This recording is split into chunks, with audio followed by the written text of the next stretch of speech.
Bismillah, Assalamualaikum warahmatullahi wabarakatuh.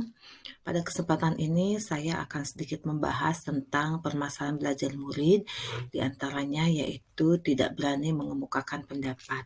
Tentu sebagai seorang guru, baik guru mata pelajaran apapun juga, pasti menginginkan anak bisa aktif di kelas. Apakah itu berpendapat, bertanya, sehingga pembelajaran di kelas bisa hidup, bisa aktif, dan bisa menyenangkan. Salah satu pembelajaran yang menyenangkan di kelas adalah ketika terjadi komunikasi yang aktif antara guru dengan muridnya, sehingga pembelajaran di kelas bisa menjadi aktif.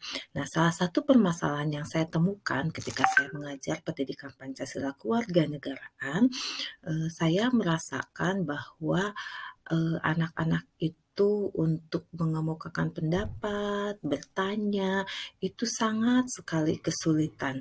Sehingga pembelajaran itu seakan-akan monoton. Padahal pembelajaran PPKN adalah pembelajaran yang di dalamnya itu banyak sekali mendiskusikan hal-hal yang up to date sesuai dengan materi pembelajarannya. Kemudian pembelajaran dalam keberanian mengemukakan pendapat juga merupakan bagian penting dalam proses pembelajaran, di mana anak-anak akan belajar tentang bagaimana berkomunikasi dengan baik, mengemukakan daya kritisnya, daya nalarnya, bagaimana mereka mengambil keputusan yang bertanggung jawab, dan kemampuan dalam menjalin relasi sosial, menghargai pendapat orang lain, bertoleransi, dan sebagainya.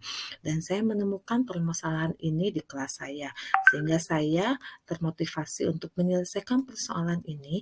Karena apa?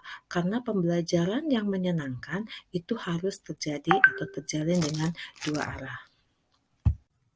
Setelah saya melakukan identifikasi permasalahan, ternyata akar permasalahan yang muncul di antaranya anak merasa malu karena tidak terbiasa berpendapat. Yang kedua, tidak menguasai materi yang didiskusikan. Yang ketiga, kurangnya wawasan keilmuan. Yang keempat, takut ditertawakan atau takut dibully oleh teman-temannya. Yang kelima, takut salah dalam berbicara. Alternatif solusi yang saya berikan kepada anak-anak agar mereka memiliki keberanian untuk mengemukakan pendapat atau bertanya dalam proses pembelajaran. Yang pertama adalah memberikan masukan secara klasikal mengenai pentingnya kita memiliki kemampuan untuk berbicara atau mengeluarkan pendapat dalam hal apapun. Karena berpendapat itu adalah hak semua orang. Bertanya itu adalah hak semua orang. Kita harus menambah wawasan kita harus mampu mengemukakan pendapat kita sehingga apa yang menjadi pemikiran kita, apa yang menjadi persoalan dalam benak kita yang berkaitan dengan materi khususnya itu bisa terpecahkan dan kita bisa menguasai materi dengan baik. Yang kedua, membentuk kelompok kecil atau kelompok belajar untuk berlatih berpendapat. Nah, mungkin mereka malu kalau misalkan langsung karena belum terbiasa untuk berpendapat atau bertanya, maka pembentukan kelompok kecil sebagai kelompok belajar ini dianggap sebagai sangat efektif untuk mereka berlatih berpendapat. Karena mungkin kalau kelompoknya lebih kecil, mereka tidak akan malu gitu. Yang ketiga, latihan dengan tema-tema yang sangat sederhana. Itu juga bisa dijadikan alternatif solusi sesuai dengan kemampuan atau wawasan yang mereka miliki, sehingga tema-tema sederhana bisa memotivasi mereka untuk berani mengemukakan pendapat. Yang keempat, mengajarkan cara berpendapat atau bertanya yang baik.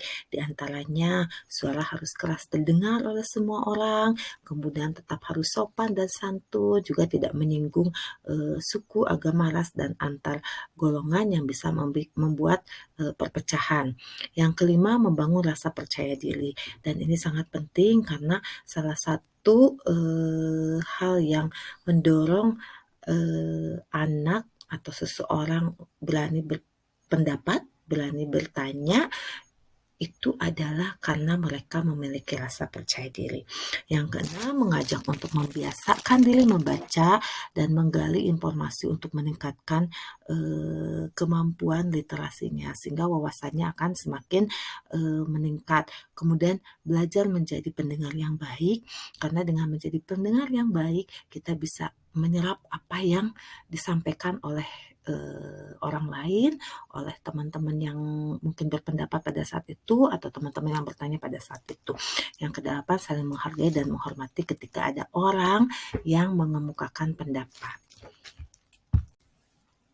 Alhamdulillah, setelah dicari solusi bersama dengan anak-anak mengenai masalah mereka tidak berani mengemukakan pendapat atau tidak berani bertanya, maka hasil pemecahan masalahnya setelah dilakukan beberapa treatment tadi, maka yang saya lihat anak-anak mulai merasa percaya diri untuk berbicara atau berpendapat sesuai dengan data, sesuai dengan keilmuan, sesuai dengan wawasan yang mereka miliki, kemudian mulai memahami bahwa membaca atau menggali informasi dalam berbagai hal sangat membuka wawasan mereka dan sebagai acuan mereka untuk berbicara berdasarkan data dan fakta, tidak berdasarkan asal berbicara saja. Kemudian saling menghormati jika ada yang berbicara, tidak memperolok-olokkan, tidak tertawa, sehingga siapapun yang berbicara akan merasa nyaman.